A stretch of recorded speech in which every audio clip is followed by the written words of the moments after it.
Bismillahirrahmanirrahim. Perkenankan kami berbagi adab-adab dalam sholat berjamaah. Ulama sepakat bahwa sholat wajib berjamaah merupakan ibadah yang sangat mulia dan syiar Islam yang sangat agung, karena Allah mensyariatkan agar sholat wajib dilakukan secara berjamaah di masjid.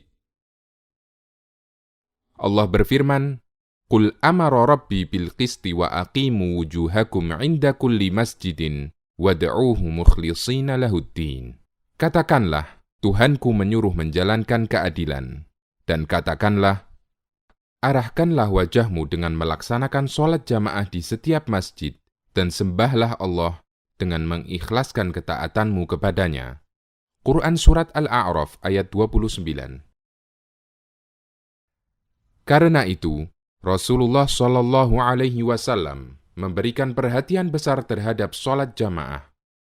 Beliau bersabda, Sholatul jama'ati tafdulu sholatal faddi bisab'in wa ishrina darajah. Sholat jamaah lebih utama dibandingkan sholat sendirian dengan 27 derajat. Hadis riwayat Bukhari dan Muslim. Bahkan beliau merasa kehilangan ketika ada sahabat yang tidak ikut sholat berjamaah. Ubay bin Ka'ab radhiyallahu anhu menceritakan, suatu hari ketika Rasulullah Shallallahu Alaihi Wasallam mengimami sholat subuh, beliau bertanya kepada para makmum, apakah si A datang? Apakah si B hadir? Beliau menyebutkan beberapa orang munafik. Kemudian beliau bersabda, sesungguhnya shaf pertama itu seperti shaf para malaikat. Andai kalian tahu keutamaannya, kalian akan berebut untuk mendapatkannya. Hadis riwayat Abu Dawud, An-Nasai, dan disahihkan oleh Al-Albani. Agar sholat jamaah kita lebih sempurna, Rasulullah Shallallahu Alaihi Wasallam mengajarkan berbagai macam adab. Di antaranya, pertama, apabila kita telah masuk masjid, dianjurkan mendekat ke sutroh untuk melaksanakan sholat sunnah tahiyatul masjid atau sholat sunnah qobliyah. Rasulullah Shallallahu Alaihi Wasallam bersabda, "Idza dakhala ahadukumul masjida falyarka' raka'ataini qabla an yajlisa."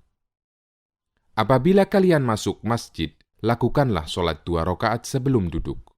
Hadis riwayat Bukhari dan Muslim. Kedua, jika waktu iqamah masih lama, duduklah dengan tenang menghadap kiblat dan perbanyak membaca doa, karena doa antara adzan dan iqamah tidak tertolak.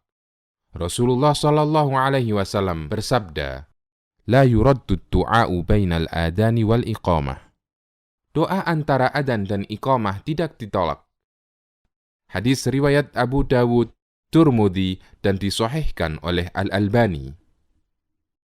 Ketiga, jika iqamah dikumandangkan, sementara Anda sedang sholat sunnah dan tidak memungkinkan untuk segera diselesaikan, maka batalkan sholat sunnah dan bergabunglah di shaf untuk melaksanakan sholat wajib. Rasulullah Shallallahu Alaihi Wasallam bersabda, "Idza uqimatis sholatu, fala sholata illa al-maktubah." Apabila iqamah telah dikumandangkan, maka tidak ada sholat kecuali sholat wajib. Hadis riwayat Muslim. Keempat, pastikan semua yang mengganggu telah Anda singkirkan, karena kita dituntut untuk khusyuk ketika sholat. Di antaranya, dengan mematikan bunyi HP. Nabi SAW bersabda, "Inna fis sholati la syughla." Sesungguhnya dalam sholat itu sudah banyak kesibukan. Hadis riwayat Bukhari dan Muslim.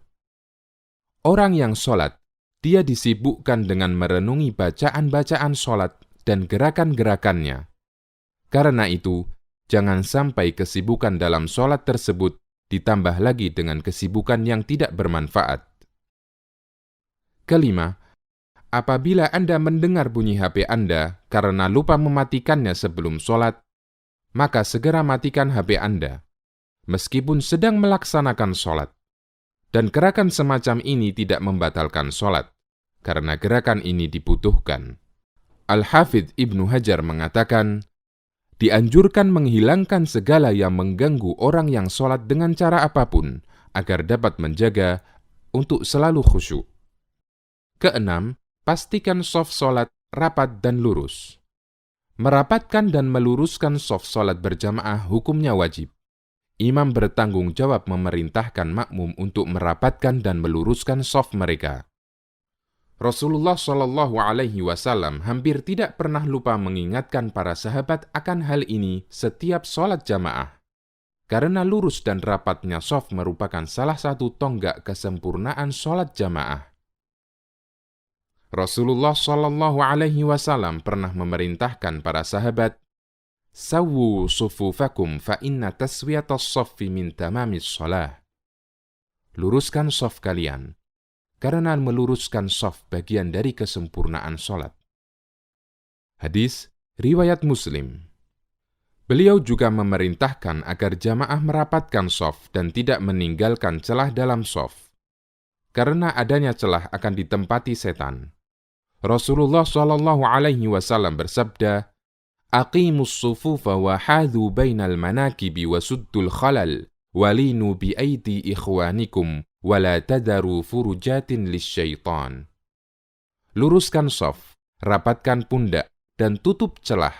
Perlunak pundak kalian untuk saudaranya, dan jangan tinggalkan celah untuk setan.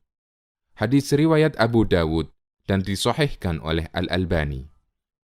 Ketujuh, ikuti semua gerakan imam. Tidak boleh mendahului atau terlalu telat dari gerakan imam. Rasulullah Shallallahu Alaihi Wasallam bersabda, "Imam ditunjuk untuk diikuti makmum. Karena itu, janganlah menyelisihi imam. Apabila dia ruku', maka ruku'lah. Apabila dia i'tidal, ucapkan Rabbana lakal hamd. Dan apabila sujud, maka sujudlah." Hadis riwayat Bukhari dan Muslim.